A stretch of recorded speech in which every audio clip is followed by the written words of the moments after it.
Aristotle said the acorn is happy to become an oak. He didn't quite say it. I put it together from what he did say. He was obsessed by the fact that form is always becoming something else. Defines happiness as happiness. What makes you happy? Fulfilling your potential, like the acorn. And your character is your bag of tools. You use it to discover the world. You'll always behave in character. And the secret is that by following your deep interest, you will forget yourself and get a life. You will become who you are, like the acorn. And you'll get out what you put in. And the next bit because that was the title, Get a Life, now and for the future, because you know I'm an activist, and so we've got to try to save the planet for future generations. We face mass extinction. I actually might as well show you the map, because if you draw a line level with Paris, below that it's coloured red, it's uninhabitable. And so what that means is just 1 billion people left by the end of this century. And I've taken that from NASA.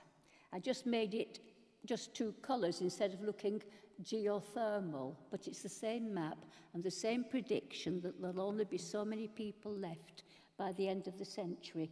We're not told about it. We've got non-stop distraction all the time. And people who run the world, the 1%, are very keen to keep on wrecking the world without thought that they're also wrecking their own lives. Anyway, so I don't want to talk too much about that anymore. I've got Reading Matters. It's the most concentrated form of experience we have. That's on the press release. You put yourself in somebody else's shoes. Each story is an individual's vision of the world. You become that person as you read, get another person's life as you go along, gain perspective on the world. You need your human roots, understand the past to understand the present, and by comparison, you will make good decisions for the future of the world. You'll get a life, you'll do your best. And so what I want to say by that is that whoever goes to art galleries and reads is a freedom fighter for a better world. And this brings me, so I've analysed the problem. I'm very good at analysing, and I've analysed the problem, which is that the rotten financial system is the problem. It's not Donald Trump or Theresa May or any of the people that run the rotten financial system. It's actually the system itself. It's programmed to create poverty and climate change. And so analysing that gives you the solution. If that's what's wrong, it's the rotten financial system, then if we change the rotten financial system, we will change and we can save the world, perhaps.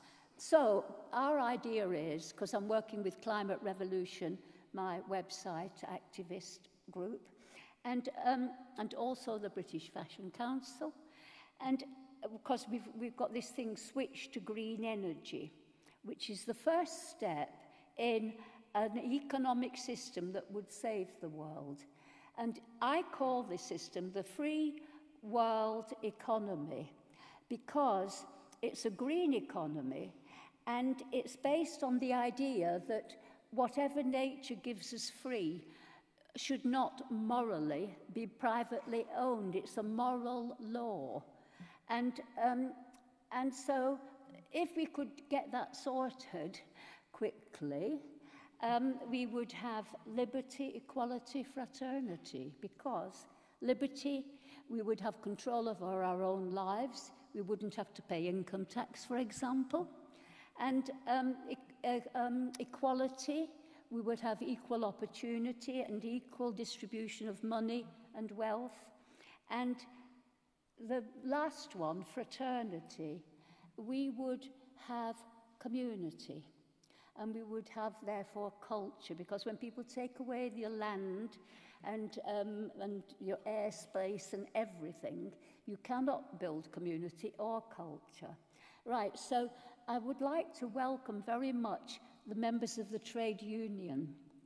I was very keen that they should come. First of all, because this is a talk about culture, and the trade union movement began in the 19th century with the idea that everyone should have equal opportunities. The working man could be educated, he could educate himself. And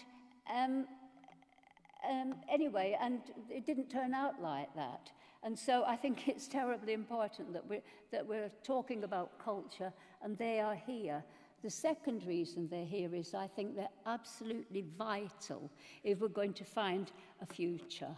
And I really want to talk to them because it's about democracy that we're talking, and we really need the trade unions. They could be the most powerful group in the country.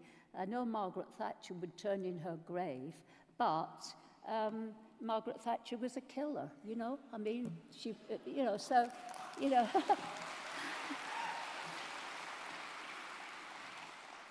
Right, anyway, so, as an activist, the best thing you can do is switch to green energy supplier because something really happens easily. And so that's what I'm doing with the British Fashion Council. That's what we're trying to do.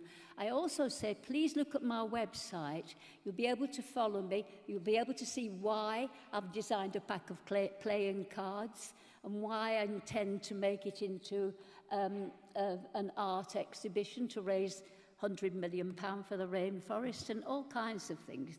Please look at my website.